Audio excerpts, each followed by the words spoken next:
यहाँ पर गाड़ियों की जनसंख्या इतनी बढ़ गई थी कि सरकार ने पेट्रोल डीजल वाले गाड़ियों पर बैन लगा दिया। लेकिन यहाँ के लोग किसी अजूबे से कम नहीं थे। न्यूटन और विज्ञान की माँ की आंख करके ऐसे ऐसे जुगाड़ लगाया कि साइंटिस्ट भी सदमे में है।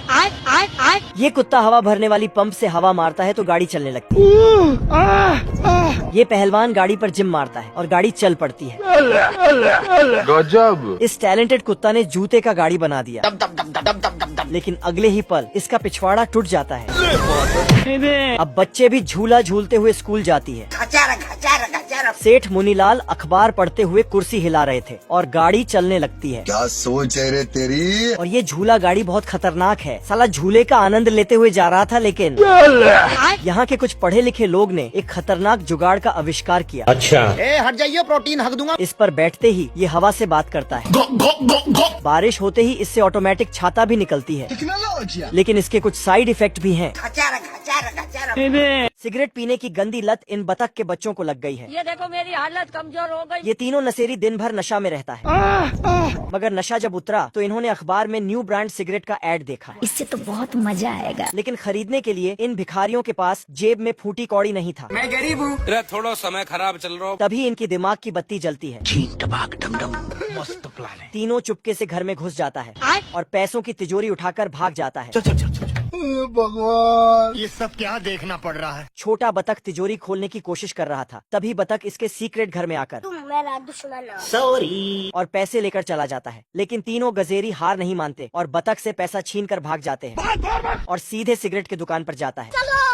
चलो। छोटा भाई जैसे ही एक सिगरेट उठाया, बतख आकर तीनों के मुंह में ढेर सारे सिगरेट डालकर आग लगा देता है। लेकिन बतख देखता है वो सिगरेट उसके लिए ही लाया गया था। भारी मिस्टेक हो गया सर। तो बतख को अपने गलती पर बहुत दुख होता है। ये आदमी तालाब में मछली पकड़ने आता है और जैसे ही जाल फेंकता है कि इसके सभी जलने वाले पड़ोसी वहाँ धमक पड़ता है। कैसे दांत दिखा रहा है। ये क्या है। तभी आदमी देखता है एक छोटा लड़का टपाटप मछली मार रहा है। टपाटप। ये देखते ही इसके मन में लड्डू फूटता है और मछली पकड़ने जाता है। आजा। लेकिन तभी सारे मछली ऊपर आ जाता है। नमूना बीच नदी में मछली पकड़ रहा था, जिससे ये भी जाता है। दरअसल नमूने की टांग भूल गया था कि कितने बढ़ने हैं। ये क्या हो गया। आदमी पक्षियों के पखना से बने हुए टोपी पहन लेता है कि तभी अचानक हमला हो गया। रोम रोम भाइयों। आदमी मछली फंसाने वाला हथियार पानी में डालता है कि हथियार का सिस्टम हैंग हो गया। घर। तो प्यारे लाल के एक बटन दबाते ही बाल का चमत्कार हो गया। आदमी मछली को रिझाने के लिए छिपकली के अंडे को दांव पर लगा देता है। ओ भाई, ये क्या है। हे भगवान, तेरी लीला अपरंपार है। लेकिन मछली चालाकी से दोनों अंडा गायब कर दिया और वही ऑमलेट बना देता है। आज ऑमलेट नहीं बनाऊंगा, आज तेल का ऑमलेट बनाऊंगा। बड़ी मेहनत के बाद एक छोटी मछली पकड़ में आती है। ये देख इसके सभी पड़ोसी वहीं पर बंसी लेकर पहुंच जाता है। भगवान, क्या बोलूं मैं इस पे। ये 1.5 पसली के मुर्गा स्टेज पर गाना गा रहा था। सारी मुर्गी इनके गाने सुनकर दीवानी हो गई थी। बहुत मजा आ रहा है यहाँ पे। एक मुर्गी तो ठुमका लगा के ढेर सारे अंडा दे देती है। तभी पिंटू देखता है फार्म में एक भी मुर्गी नहीं है और ये मुर्गियों को ढूंढने लगते हैं। अबे किधर है बे? तभी ये देखता है सभी मुर्गी फलाना बाबू के गाने सुनकर मदहोश हो रही थी। ये सब क्या देखना पड़ रहा है। तो पिंटू भी इंडियन आइडल का ऑडिशन लेने लगता है।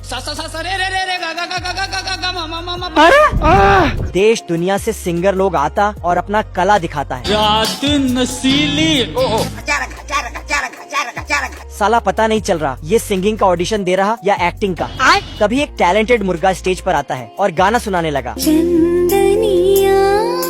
सारे मुर्गी वहाँ से भागकर इसके पास आ जाती है। ये देख फलाना बाबू को बहुत बुरा लग गया। अब देख तू। और पूरे सुअर ताल में गाने लगा, जिससे ये मुर्गी और दूसरी मुर्गी छप्पड़ फाड़ के अंडा देने लगती है और ये वाली मुर्गी तो अंडों से घर भर देती है।